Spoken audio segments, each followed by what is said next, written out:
I'm just a guy from Goodwill, Oklahoma, and I've got a really great video game idea. Hello, everybody. Yes, this is Charles, and I'm on my Darkmonkey debug, doing that little bug hunt, and going forward with it.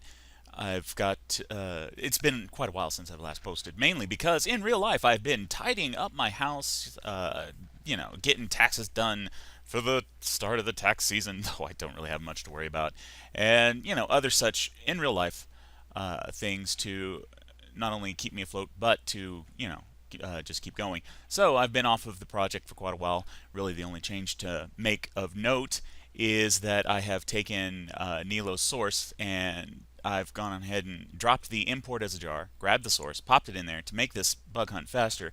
Because though I have been going down some avenues for exploring what it could possibly be, to make the changes here, compile it to a jar, detach the jar from this, then re-import it, and then to run it, that takes a little bit of time. Kind of annoying. So really the only tip I can say is if you've got an external jar and you actually have to work with the source of that jar, bring in the source. I mean, you can always just recopy the source over and do the back to the jar and then share the info like I'm going to do later. But yeah, for now, just throw it in there. Find out what's going on. As far as what's going on, apparently NetBeans extends some of the stuff that's in the UI defaults table, and I've got to figure out what is not extending correctly.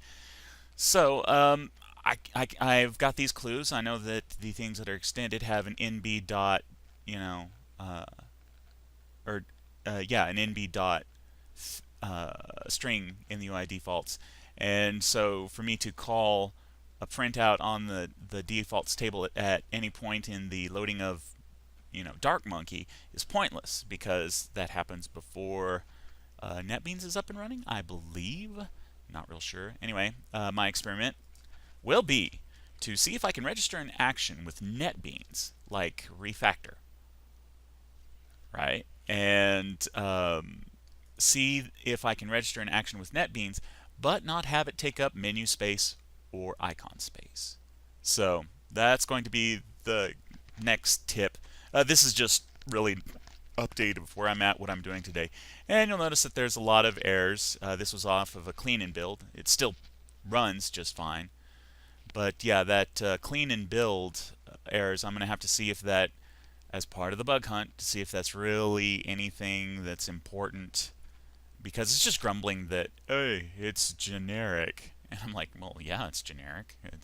That's what that is. So I don't know if that's just grumbling from the update of source or not, and whether that's relevant or not. But anyway, it fires up, so I will have to, it's that action that will be my next step. So that's the update from here, and y'all have a good one.